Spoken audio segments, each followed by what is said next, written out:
Иван Грозный. Имя, которое слышал, наверное, каждый. Но вот кем он был на самом деле?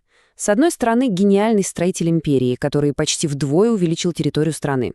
С другой — безумный тиран, который утопил эту же страну в крови. Вот такая вот история, когда великое созидание и чудовищное разрушение — дело рук одного и того же человека. И вот главный вопрос, на который мы сегодня и попробуем найти ответ. Как? Как вообще такое возможно?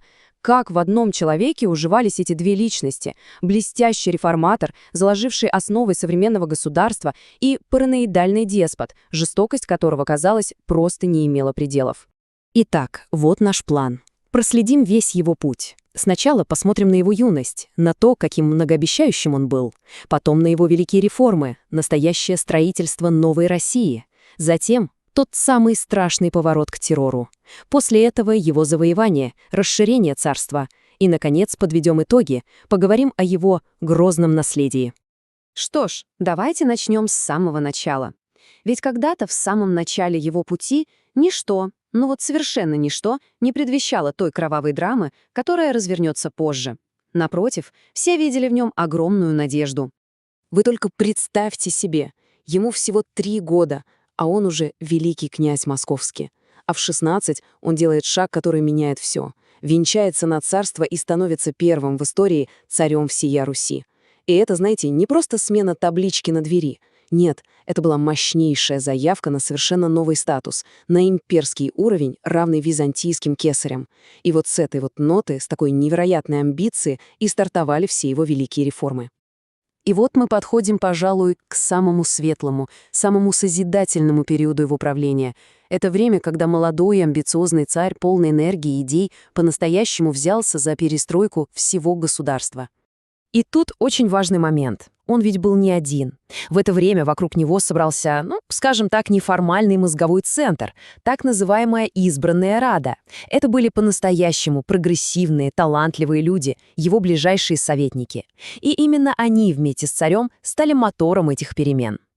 И реформы, которые они затеяли, для того времени были просто прорывными. Смотрите, что было сделано. Во-первых, Судебник 1550 года. Это, по сути, единые законы для всей страны. Все, конец феодальной раздробленности в праве.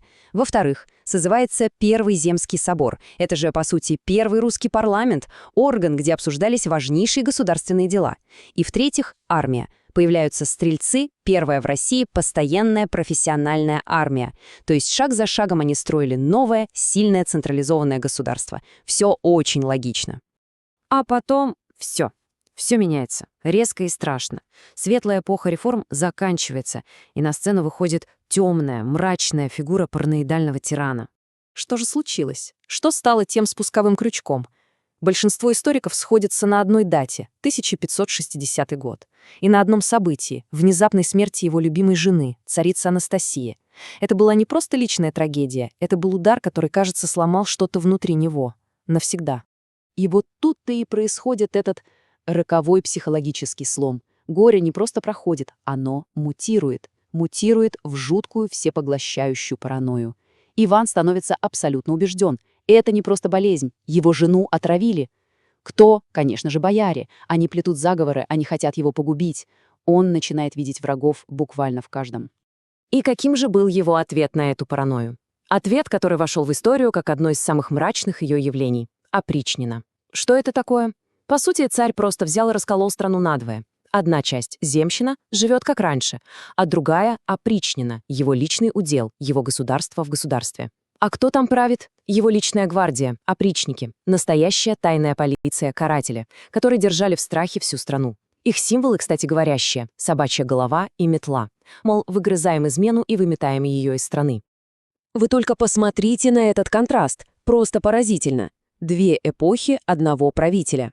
С одной стороны, 50-е годы — избранная Рада, советники, реформы, поиск согласия. А с другой — 60-е и 70-е — опричники, тайная полиция, террор, страх. На смену созидателям пришли палачи. Это же полная, 100% смена курса, просто разворот на 180 градусов. И вот тут начинается, пожалуй, самый главный парадокс правления Ивана Грозного. Потому что пока внутри страны раскручивался маховик террора, на внешних рубежах он действовал как невероятно успешный завоеватель. Агрессивно, мощно он расширял границы государства.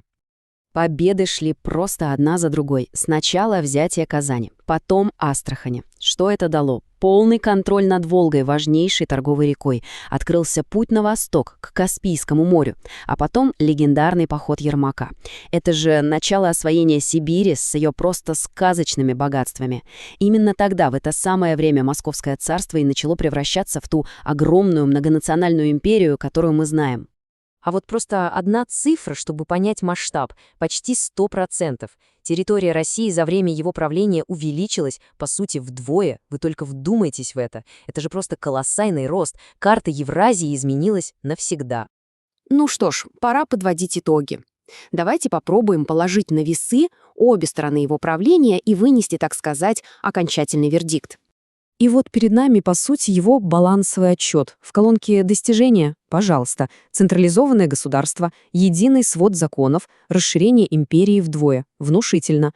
А что в колонке «Злодеяния»? Кровавый террор опричнины, полностью вырезанный город Новгород и, вишенка на торте, убийство собственного сына, наследника престола. Получается, что великие достижения были оплачены просто чудовищной, нечеловеческой ценой.